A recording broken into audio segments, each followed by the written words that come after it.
I'm gonna tell you this. It's such an incredible experience to look to your left, to your right, looking at all these people really caring. If you sign up, I promise you, you can do it. It's just an awe-inspiring thing, and I know my dad, if he was still here, he'd be like, go for it and thank you. You sign up, you train, you fundraise, you commit. Off we go! You set out, and you ride. You ride, you ride.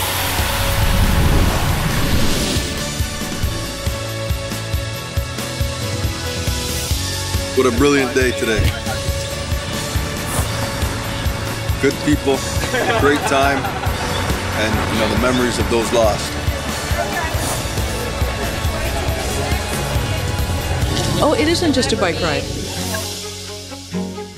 This weekend is the best weekend of the year. It is bigger than anything you could put in a bank.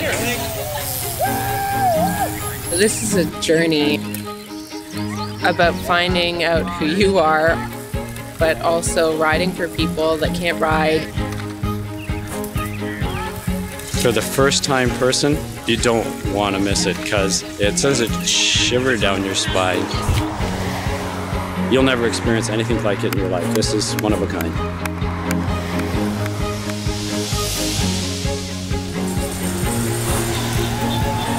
It's a ride, not a race, so it's a beautiful thing. Anyone can do it. If you look around this crowd today, it's people of all ages and different levels of activity and different levels of experience. You just have to want to do it.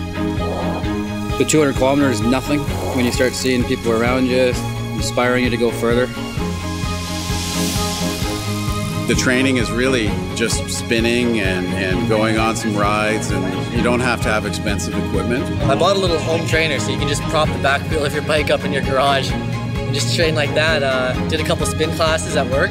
Try and train during my lunch hours or just before work or right after work, kind of get some spinning, try and get my cardiovascular stuff up and such. Actually, the training schedule they gave out was really helpful because it gave an idea of how many kilometers you should be able to do at that point. And by the time spring rolls around, you do 2 or 3 rides a week, 10, 20K building up, and then you get to 60, 70, and then the rest is easy.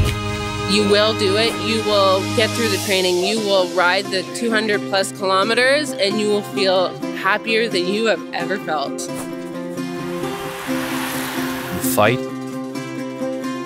You never give up. You're helped. You're thanked. You say thank you. Honestly, this event is put together so well, and I tell all my friends and family that. It is a long ride, but there is lots of rest breaks, so you can take your time. Pit stops are always a nice motivation. A little stop, a little stretch, a little Rice Krispie square. Tons of stuff. There's Gatorade and granola bars. All of the porta potties, all of the bike techs. I mean, I just blew a tire and the guy was so helpful to change my tire for me. We're here at lunch. So we're fueling up and getting ready to head towards camp.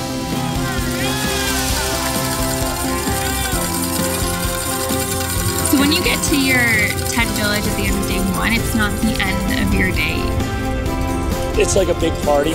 Like when you're done, everybody's your friend. Josh, do an awesome day. To a fast. There's a sea of tents, a sea of blue. You walk in, you see all these blue tents. They think of absolutely everything. There's a hot catered dinner when you get here. More than you could ever eat. It's a time to unwind. You can get a massage. I did yoga and I had physio. The organization with showers, I was shocked when there was hot showers the first year I did it.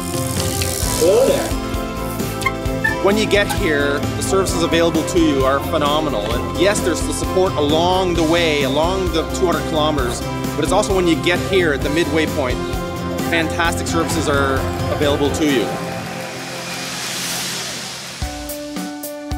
$2,500 seems like a lot of money at first, but once you send out your first email asking people to donate, you'll be surprised by the response that you get. Cancer is a disease that affects 1 in 2 people in the province, and there's so much support for the cause.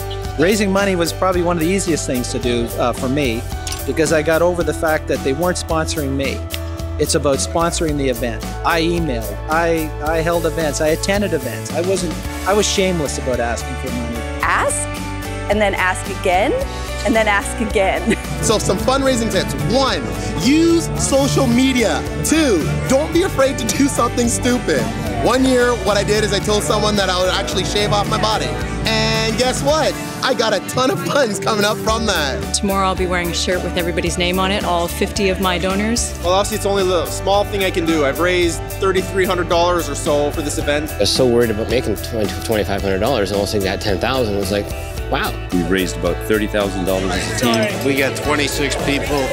We raised $115,000. People like to give, they like to help, and if there's no, when people say, what can I do, how can I help? Give money. We're on the cusp of something really amazing. We're actually starting to understand the biology that underlies cancer. We actually can now look inside of cancer cells and we see what's being changed. But this is all based on new technologies, on the ability to do things that hadn't been done before. And this takes resources. In the past, as a Have province, we've been very fortunate where our government essentially provided everything we require for frontline treatment, and then in addition, the research component. In today's economics, that's just not feasible. Funding is the basis for progress, and every time we ask a question, it's like a building block on which we're building a future without cancer. We never go backwards. That information never disappears. So each incremental gain we make is a step closer.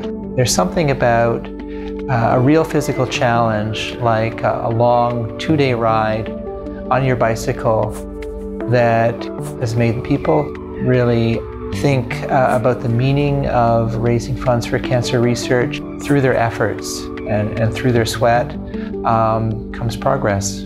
My motivation to go into the ride is really related to the fact that I'm surrounded by the cancer problem. I'm a cancer surgeon, and so I see people in different stages of their cancer journey. I see them when they have a new diagnosis. I see the anxiety that's provoked by the diagnosis. I see the successes, which of course is really exciting when you see a good result. And then I see those people who are going through the end of the journey as well. The way I look at it, this is an investment in our futures and that of our children.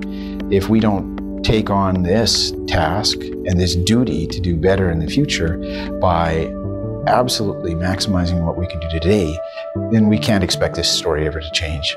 There's life before the ride and then life after, and we've had so many people coming back again and again and again because it changes you. It changes your outlook on life. You witness and you see life stories that you've never thought would be possible. You're just completely astounded by the people participating, by the volunteers giving, by the organization arranging a fantastic event. You aren't a doctor, you're not an athlete, but you can do this and you can contribute and you can be a part of the community and give support to fellow riders and get support for yourself and show those who have cancer and the people that you care about that, you're in it with them.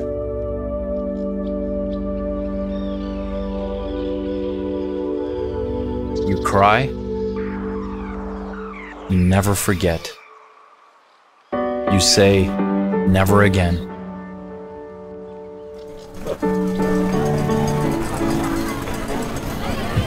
My husband was diagnosed with stomach cancer in October of 2010, and he lived for 4.5 months.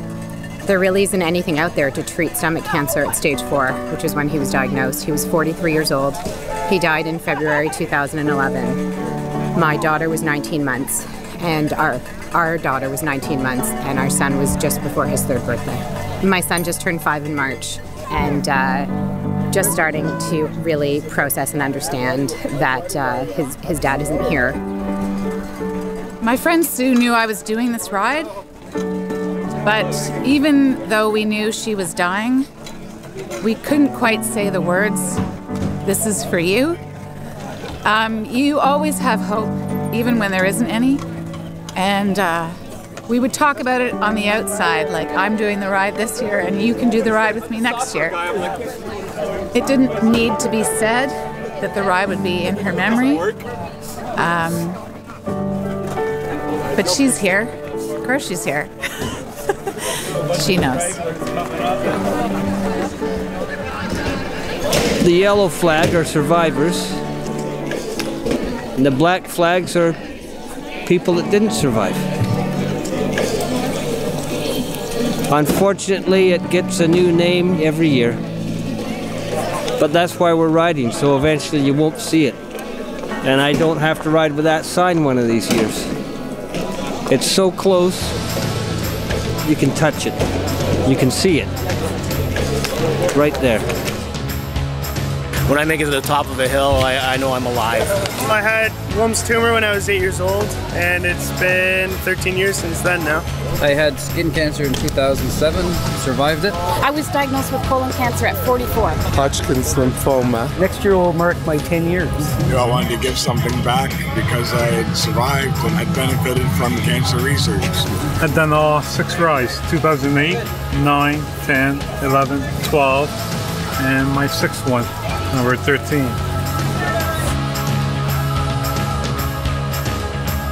You finish?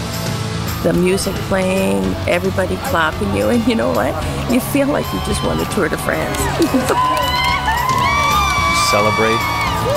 Proud. Proud for doing this. You're renewed. I'm a survivor, and there's lots of people here with survivor flags, and we want lots and lots more. So I challenge you to take this and make it your own and complete this journey. And you know we'll conquer cancer. It's rare that you get to do an event where you feel like you've done something to better lives for everyone. The money that people donate does make a big, big difference, and it's money well worth spending.